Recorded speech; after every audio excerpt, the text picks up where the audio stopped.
I understand that this might sound unconventional. Perhaps your parents advised against retiring with liabilities. Financial experts have championed the idea of being debt-free for many years. You might have experienced restless nights, fretting over your housing loan balance, feeling a pang of guilt each time you make a payment instead of settling it completely. Have you ever found yourself in this situation? You're sitting with a significant amount of savings, looking at your mortgage statement, feeling as though you're making a mistake by not writing that final check. What if much of the advice you've absorbed regarding liabilities and retirement is entirely misdirected? What if the counsel that has been ingrained in your mind for decades to clear every penny before you retire, eliminate all liabilities, own everything outright, is actually the least beneficial financial choice you could make after the age of 60? Here's an uncomfortable truth that no one seems eager to share. After 60, the financial landscape completely transforms. Strategies that were perfectly logical at 30 or 40 become hazardous at 65. Time ceases to be your collaborator and instead becomes your most valuable, irreplaceable resource. Yet, most individuals approach retirement following the same worn-out strategy their grandparents used in a vastly different economic era. When you were 30, you had 3, maybe 4 decades to bounce back from financial missteps. You could rebuild savings, take calculated chances, and allow the power of compounding to work its wonders over time. But after 60, every dollar you commit carries significance. Every financial decision has immediate and lasting repercussions. You cannot reclaim the years, and you cannot reclaim your easily accessible funds once you've locked them into a fully paid-for asset. Conventional wisdom suggests that liabilities are the enemy and that true relaxation is impossible with financial obligations hanging over your head. But what if I told you that in today's economic climate, with historically low borrowing costs, persistent price increases, and unprecedented longevity, maintaining strategic liabilities after 60% might be the smartest move you've never considered? What if settling that 3% housing loan early is actually costing you purchasing power, adaptability, and the retirement lifestyle you've strived your entire life to achieve? Stay with me until the end, because what you're about to uncover might completely reshape your perspective on retirement, liabilities, and financial stability. We're going to question everything you thought you knew, and I'm going to demonstrate why the most prosperous retirees often do precisely the opposite of what traditional advice suggests. The numbers have changed, the economy has changed, retirement has changed, but adhering blindly to advice stuck somewhere in 1985 could be the most costly error of your retirement years. Allow me to illustrate a scenario that financial experts rarely discuss. Imagine you're 65 years old and you've just issued a payment for $200,000 to clear your housing loan. You experience an immense surge of relief. Finally, the house is entirely and completely yours. No more regular payments. Freedom, right? But 3 months later, your partner requires an unexpected medical procedure that insurance only partially covers. Or your roof begins to leak and needs immediate replacement. Or your child calls distressed because they are facing financial difficulty and desperately need assistance. Suddenly, that sense of liberation morphs into panic because all your available funds are tied up within the walls of a house you cannot easily access. This is the hidden reality of retirement that no one discusses. Liquidity is not just important, it's essential for survival. Having funds you can actually access, spend, and utilize within days matters infinitely more than the psychological satisfaction of owning something outright. Equity trapped in real estate doesn't cover emergency room visits. It doesn't fix broken heating systems in the dead of winter. It doesn't give you the flexibility to assist the people you care about when they need you most. Yet, we've been conditioned to believe that a liability-free existence is the ultimate achievement, even when it leaves us dangerously exposed. Here's where a change in perspective needs to occur. The prosperous, and I mean truly prosperous, not just those who appear wealthy, never rush to eliminate low-interest liabilities. They grasp something fundamental about money that most people entirely miss. Every dollar has an alternative use. When you take $50,000 and commit it to a housing loan that's charging you 3% interest, you're not just clearing debt. You're choosing not to allow that money to work for you in other ways. That $50,000 could be generating income from investments. It could be in a high-yield savings account, earning more than your housing loan costs. It could be available for opportunities or emergencies. Instead, it's gone, transformed into inaccessible equity that you can only get to by selling your home or taking out another loan, likely on less favorable terms than you currently have. The shift in thinking happens when you realize that after 60, your money should support your lifestyle and your peace of mind, not some arbitrary financial objective that made sense in a different era. If you're receiving government benefits, if you have a guaranteed payment from a former employer, if you have fixed monthly income from investments, you already have built-in coverage for liabilities.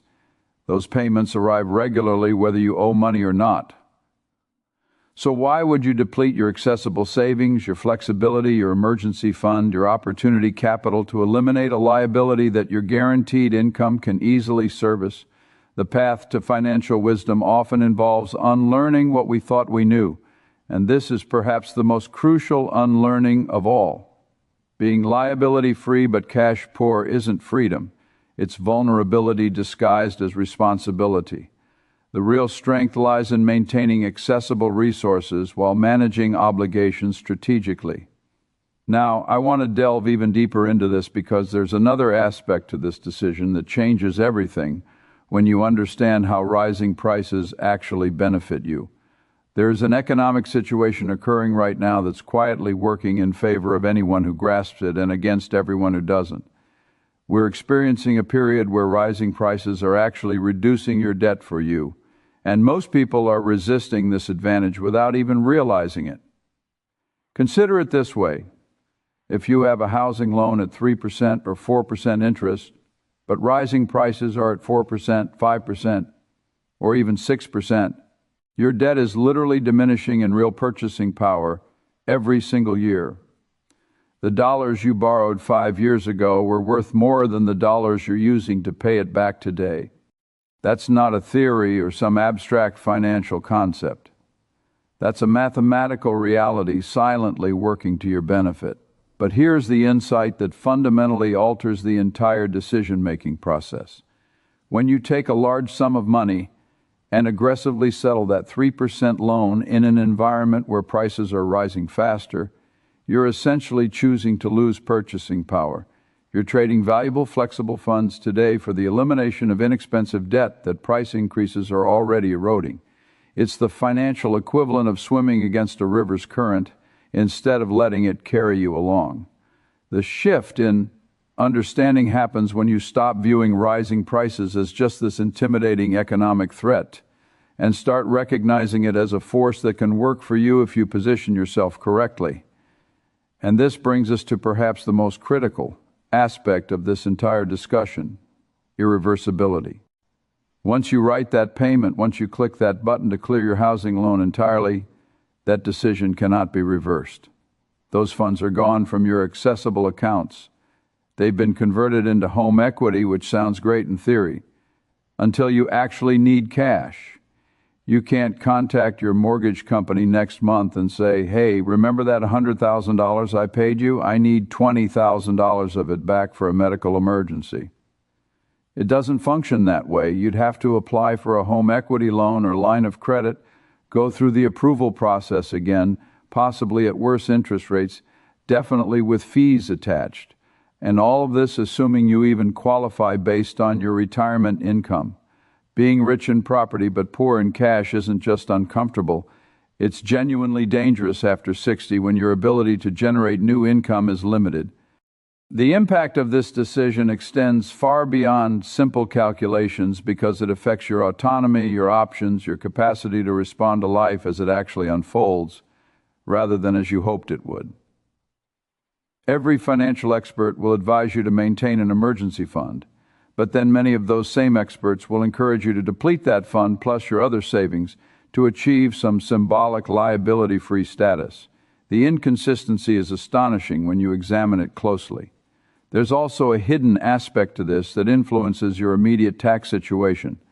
Housing loan interest remains tax deductible, meaning every dollar you pay in interest reduces your taxable income.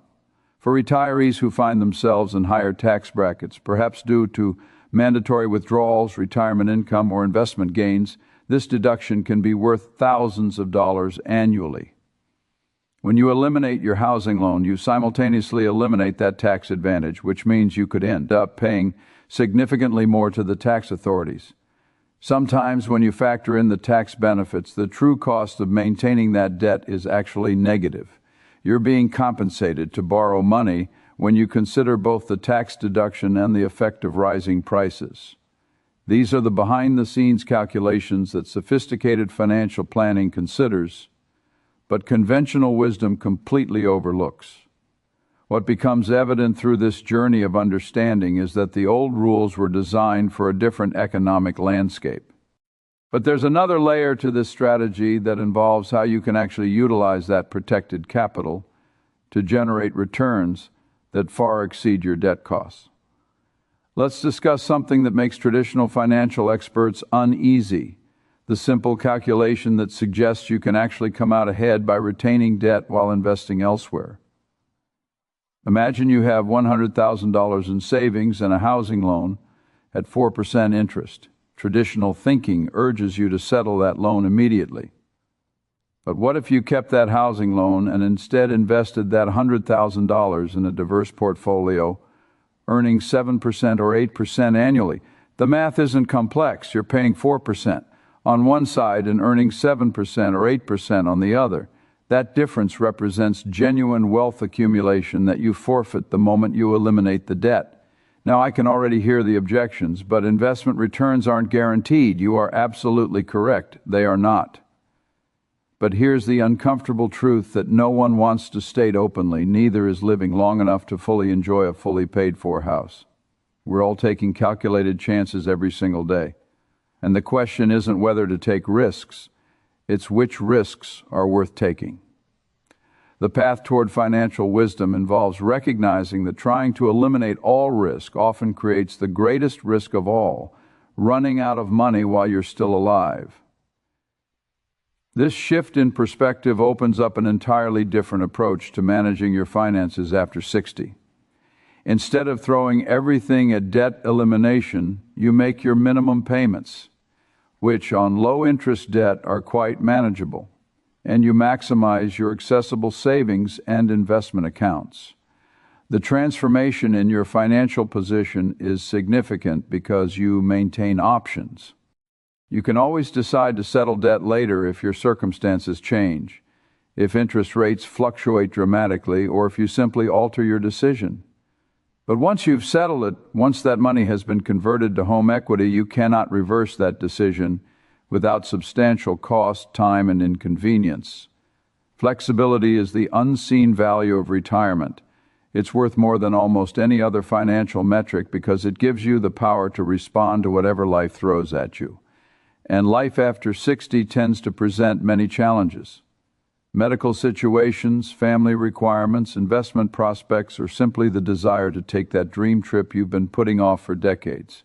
Having accessible capital means you can say yes to what matters without having to liquidate investments at unfavorable times or scramble for credit in emergency situations. This is freedom in its most practical form. There's also an aspect of this discussion that people find almost uncomfortable to mention, but it's critically important: estate planning. We've been culturally conditioned to believe that passing away with any debt is somehow shameful, that we were letting down our beneficiaries if we don't leave everything fully settled and perfectly organized. But the reality of estate settlement is completely different. If you pass away with some remaining housing loan debt, your estate simply resolves it from the proceeds of asset sales or other estate funds. It's a standard part of estate administration. Your beneficiaries are not personally responsible for your housing loan debt. That's what the estate process handles. The real question is, would you rather spend your 70s and 80s living a restricted lifestyle denying yourself experiences and enjoyment, all to leave a slightly larger inheritance? Or would you rather genuinely live your retirement, using your resources to create memories, assist your family while you're present to witness the impact, and trust that your estate will be managed properly when the time comes? Being the wealthiest person in the cemetery has never been anyone's genuine goal once they truly consider it. The insight here is that your children would probably prefer to inherit a smaller estate and have memories of parents who lived fully than inherit everything, while remembering parents who sacrificed unnecessarily. What we're truly exploring is a fundamental shift in how we perceive the purpose of money in the final third of our lives, and this connects directly to understanding the different categories of debt and why they're not all equivalent. There's a financial instrument that often gets a poor reputation because people don't understand how it actually functions. And that misunderstanding costs retirees millions in lost opportunities every year. If you're over 62 and own your home, a reverse mortgage can completely alter your financial situation without requiring a single monthly payment. Instead of draining your savings account to eliminate a traditional housing loan, you could actually tap into your home equity while remaining right where you are, living in the house you cherish, postponing any repayment until you decide to sell or until your estate settles things after you pass. The transformation this creates is remarkable. You convert inaccessible equity into usable cash flow without sacrificing your living arrangement. Yet people reject this option outright due to outdated negative perceptions and cautionary tales from poorly designed agreements decades ago. The modern reverse mortgage landscape is heavily regulated and can be an incredibly strategic move for the right circumstances. But here's the deeper truth that should reshape your entire approach to retirement finances. Your housing loan is not your biggest threat, not even close. The real financial danger lurking in your future is medical expenses. Government health programs cover a lot, but they don't cover everything, and the gaps can be enormous. A serious illness, an extended hospital stay, the need for long-term care or in-home assistance. These expenses can deplete a lifetime of savings in months, not years. Long-term care facilities can easily cost $8,000 to $10,000 per month, and most people will require some form of extended care before they pass away. This is the hidden danger that no one wants to discuss at retirement gatherings, but it's the reality that determines whether your final years are comfortable or disastrous. The impact of this realization should be immediate and profound. If you deplete your accessible savings to clear a 3% housing loan, and then 18 months later you require constant care or specialized medical treatment, where do those funds originate? You cannot pay a nursing home with home equity. You cannot cover prescription costs with the satisfaction of owning your house outright. Preserving accessible capital for medical contingencies is exponentially more important than achieving some symbolic liability-free status that leaves you cash poor when you need resources most. The journey through retirement demands prioritizing real threats over imaginary ones. And debt at reasonable rates is not the monster under the bed. Insufficient accessible reserves for medical expenses is. This connects to something fundamental that shifts as you age, something that reshapes your entire relationship with financial risk. When you're 30 and you lose money in an investment or make a financial misstep, the solution is straightforward. You work longer, you rebuild, you recover over time. But after 60, when your earning years are largely behind you, losing money doesn't mean working longer. It means a permanent reduction in your lifestyle. It means cutting back on things you've been anticipating for decades. It means telling your grandchildren you can't help with their education. The mindset shift required here is recognizing that your tolerance for risk hasn't just changed. It's fundamentally inverted from what it was during your working years. The insight that emerges from this understanding is counterintuitive. Maintaining low-interest debt while preserving cash reserves is actually the lower risk position. Being without accessible funds is far more dangerous than carrying manageable debt, because being illiquid removes your ability to respond, to adapt, to handle the unexpected. You become financially fragile, and fragility in retirement is how people end up in genuinely difficult situations despite possessing significant net worth on paper. Behind the scenes of seemingly prosperous retirements are individuals who understand that accessibility surpasses ownership, that flexibility triumphs over rigidity, and that the goal isn't to eliminate all obligations, but to maintain control over your choices and your circumstances. What becomes increasingly clear is that the decisions we make about debt after 60 aren't truly about debt at all. They're about preserving the quality and dignity of the life we have remaining, and that requires us to consider longevity and its financial implications in ways most people completely overlook. Let me ask you something that might sound simple but carries enormous weight. What was the purpose of all those years of diligent effort? Why did you sacrifice weekends, delay gratification, save consistently, and build your financial security in the first place? It wasn't so you could spend your 60s and 70s obsessing over account balances and denying yourself experiences just to see a zero next to your housing loan entry. You've earned the right to genuinely live, not just exist in some restrictive holding pattern, waiting for permission to enjoy what you've created. If you're carrying stable debt at reasonable rates, and you have the means to manage it comfortably, the transformation that needs to occur is giving yourself permission to utilize your money while you can still appreciate it. Travel while your body still allows and you can navigate places without assistance. Help your grandchildren with their education or their first home while you're present to witness the impact it makes in their lives. Take that culinary course in another country or that photography expedition you've been discussing for 20 years.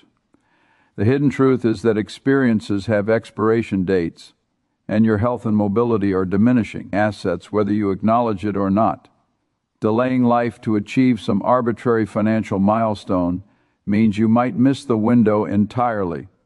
There are 70-year-olds exploring mountains, and there are 70-year-olds who can barely walk to their letterbox. Time is not the only factor, but it's a factor you cannot negotiate with. Beyond the personal satisfaction aspect, there's a strategic dimension to maintaining debt that most people never consider.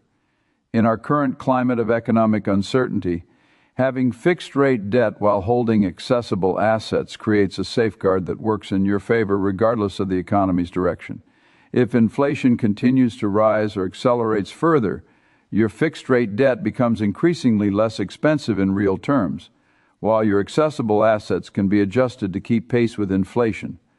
If we somehow experience deflation, which is less probable but possible, having cash on hand means you can endure the downturn while those who lack accessible funds struggle. This is resilience engineering, setting up your financial structure so you have options no matter what happens. Debt, when properly managed and understood, stops being a burden and becomes a tool for navigating uncertainty. But there's an even more critical consideration that financial planners call sequence of returns risk. And it's absolutely vital to understand if you want to protect your retirement. Imagine you retire at 65 and you've just issued a substantial payment to eliminate your housing loan. You feel great about it. Then 6 months into retirement, the market drops 30% or 40%. Suddenly you need funds for living expenses, but your portfolio is significantly down, and you have no accessible reserves because you spent them all on clearing debt. Now you're compelled to sell investments at the worst possible time, solidifying losses, permanently reducing your portfolio's ability to recover. This sequence, retiring, experiencing poor returns early, and being forced to sell, is one of the most devastating scenarios in retirement planning. The insight here is that maintaining manageable debt while preserving your investment portfolio protects you from this exact nightmare. You can weather market downturns without being forced to sell at the bottom because your debt payments are predictable and manageable, and you have cash reserves to supplement your income during difficult periods. Cash flow management isn't just some technical term. It's the difference between a retirement that withstands market volatility and one that gets derailed by it. The path toward genuine financial security isn't about eliminating every obligation. It's about creating a structure that can endure whatever economic turmoil the world presents.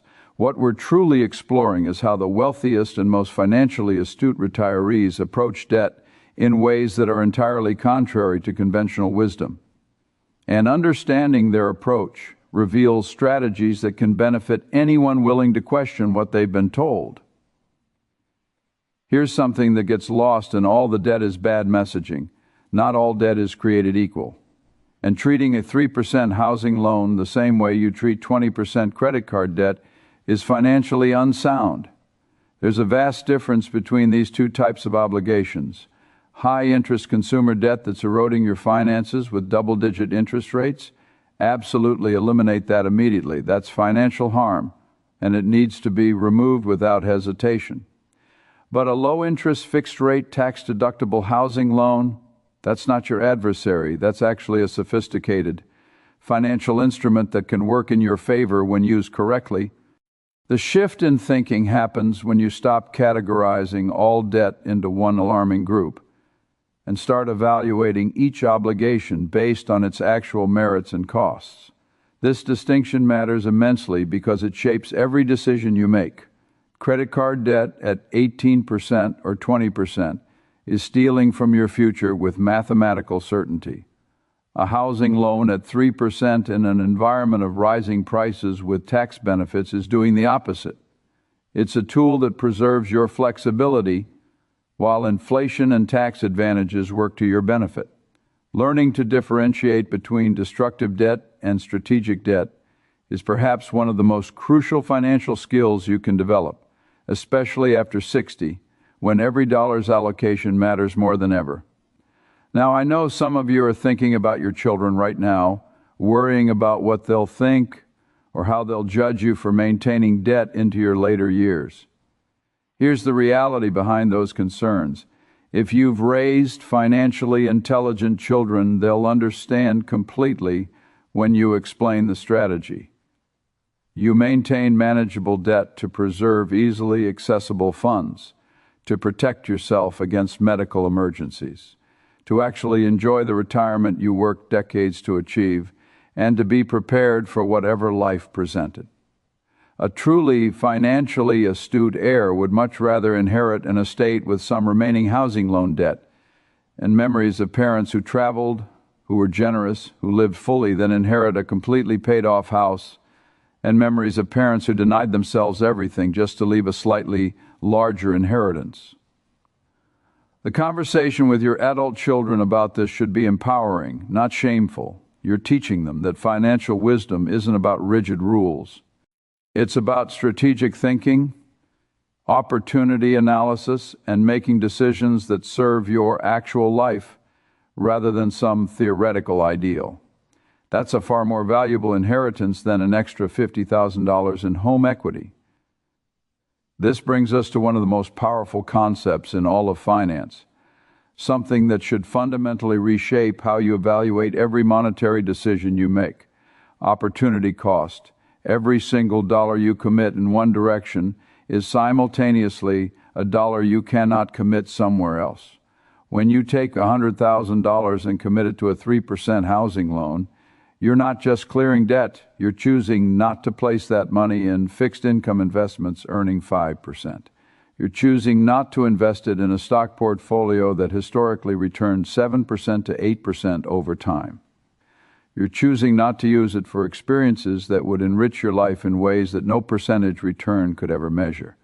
The hidden truth of opportunity cost is that it's always there, silently shaping outcomes.